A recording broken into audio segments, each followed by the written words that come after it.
want to begin tonight by just asking each of you a question, and it's simply, what is the good growth that God is causing to happen in your life? What's the good growth God's causing, working to have happen in your life?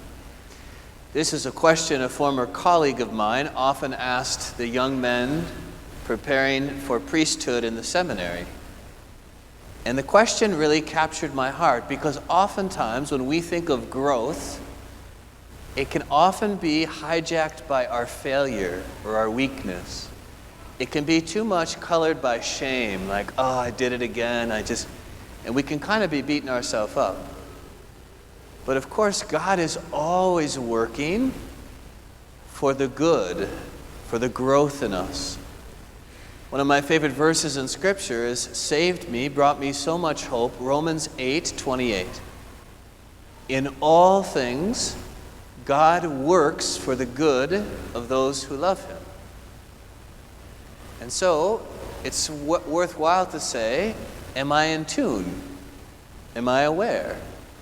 Am I open to those themes in my life by which God is sort of getting my attention, already working, and then asking me to say yes, to cooperate, and to work with Him for greater freedom, greater charity, greater hope? So what is that in your life?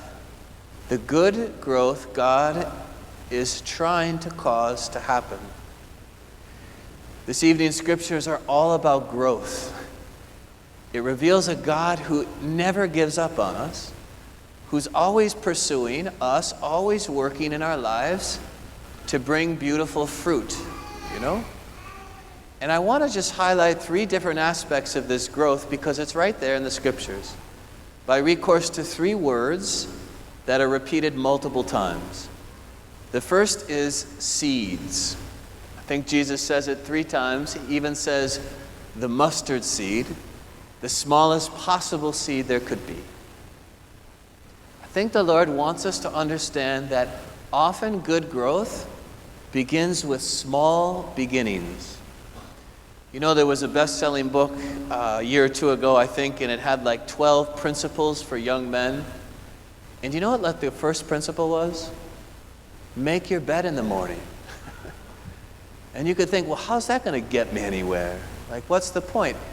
And yet there was something to this book that helped these men to not just be lost in this kind of vague resolution, but to say, this is the thing. I'm going to do it. I've told you my life changed when I was a junior, senior in college, and I said, I'm not going to bed ever in my life until I've set aside 15 minutes to be with God in silence and to listen to His Word. From that resolution and just small beginning, so much good has happened in my life. So, small beginnings. The second word that we hear is shade. The seed, we're told, becomes the beautiful cedar tree. And in this tree, all sorts of creatures come. Were you looking for shade today, by the way? Shade can be this kind of refuge. I take shade to be how the Lord uses it here, is who are those influences in your life that help you to grow? Like, authentically. In some ways, so much of life is choosing the people who help us to grow, drawing close to them. There's something about the way they live their faith attractively. There's something about their integrity. There's something about their virtue, their knowledge even, that challenges me in a good way. And then, of course, on the flip side, if we're faithful to the seeds, if we're faithful to growth, then we get to become those good influences for others. The world we live in is very, very suspect of authority for good reason. We've been let down, certainly by authority in the church, outside, and people are searching for authentic witnesses. Like looking at someone's life and saying, okay, That influences me for the good. The third and final word we hear, a different angle of growth, is courage. St. Paul says it, we're always courageous. We walk by faith, not by sight. If you and I are going to let the growth that God's trying to cause happen in our life, there are going to be moments where it requires courage to not go along with the current of the world, to stay true to our resolution, to live in the light, to keep walking. No growth happens without courage coming into play. Do you know, C.S. Lewis described it as the most important virtue? Because he said courage is the testing point of every virtue. I want to be chaste. I want to be generous. And yet at a certain point in that virtue, it's going to require courage. I want to leave you with this, but you know there is an old saying that there's no such thing as standing still in the spiritual life. There's no kind of neutrality where like, well, I'm not that bad, I'm doing okay.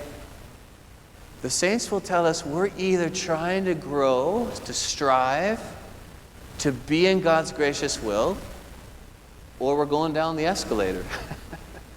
It just happens that way. And so today, God's scripture calls us to this growth. And the good news, He wants each of us to grow. He's committed. One of my favorite poems is The Hound of Heaven. It's written by Francis Thompson. He was an addict. He was chasing the next drink. But I think we all know something about chasing. Chasing something, who knows what, on my smartphone. Chasing some kind of pleasure. Sometimes I just ask myself, Peter, what's going on? What do you think you need right now? What do you think you need right now? And the first answer that always comes up? A burrito, And it's like, if I just had a burrito, I'd be happy.